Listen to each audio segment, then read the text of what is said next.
What is up, everybody? We're gonna do something a little different in this video. We're gonna start doing some case studies. So my goal with this is to highlight or showcase some of the approaches that I would do with certain conditions that come into my office, hopefully give you a little inspiration for when you're working with your own patients or clients, or you're somebody yourself dealing with certain problems and you're kind of looking for solutions or at least a template of what it should look like when you find a provider near you. So basically, in this situation, we're working with a high school hockey player, lacrosse player, who was complaining of deep hip pain right there.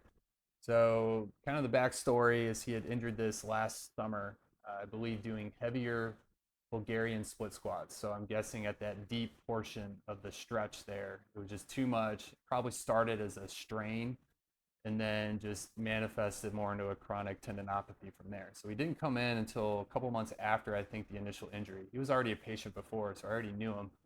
But basically, he was running into issues where loading heavier in the weight room, especially with squats and lunges, was causing pain.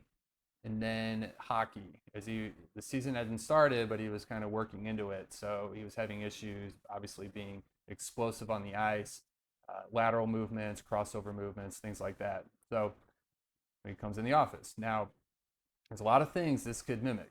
So my thought process was that I was able to create some discomfort with stretch. So basically, if I flex the hip and straighten the knee, a little bit of pain there, right?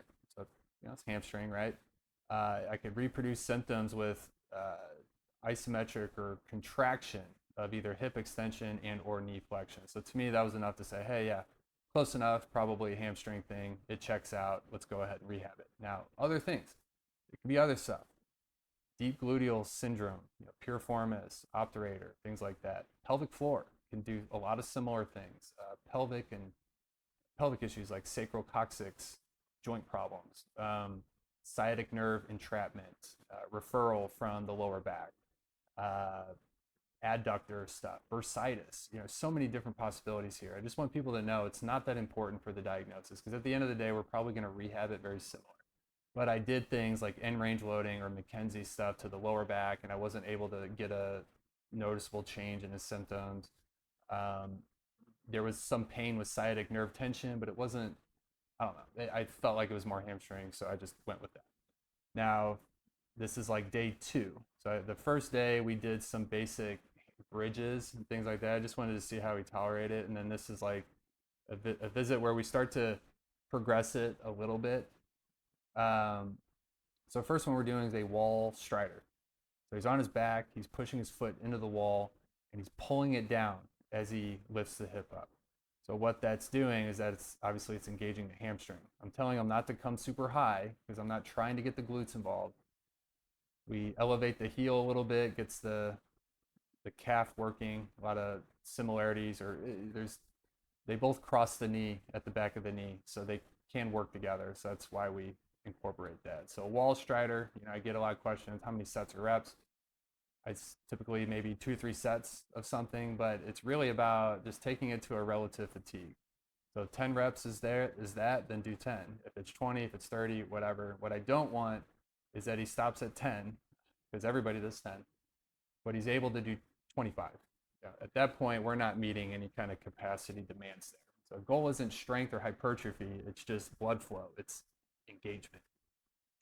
Move on to exercise 2. We're doing a reverse lunge with a slider, but I'm focusing on the hip or the hip hinge.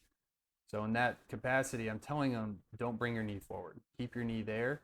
The more that knee comes forward, the more this becomes a quad/knee dominant exercise. So sink into the hip, feel that stretch, and then contract the glute on the way up, doing your best to not just overextend through the lumbar spine. So you'll see here, I want to make sure all that weight's on the front foot. So we tap that back foot, a little bit of a kickstand approach there.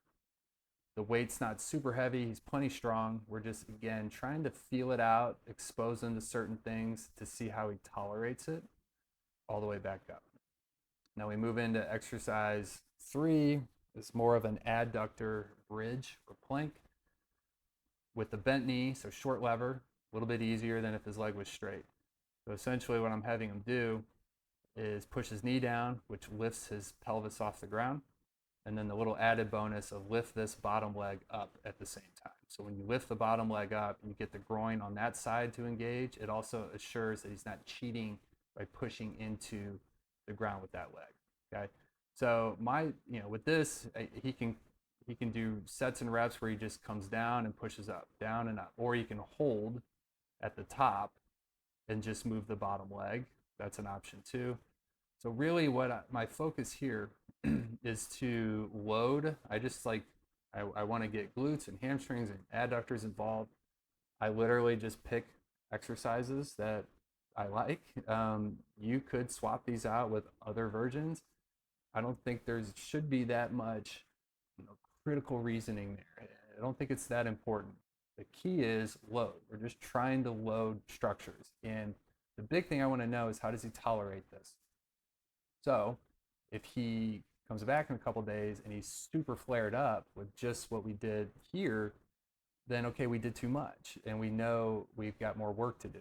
Now if he comes back and he's like, I wasn't even sore, that was easy, blah, blah, blah. All right, well now we can push it, we can lean into it, okay?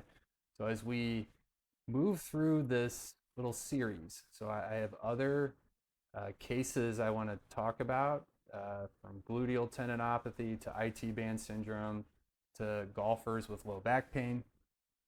So I'm kind of getting my feet wet with this, but with this specific case, we've got several sessions that we're going to work on, or I'm going to highlight, where you'll see a progression of like lower load stuff like this. You'll see me progress it to heavier load. So that's one way to progress.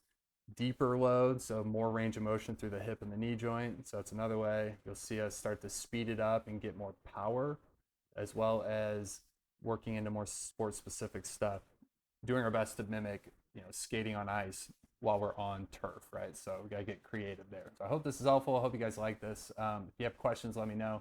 Shoot them in the comments. But follow along, and you'll see where we take this patient and kind of how all that concluded. I'll see you on the next video.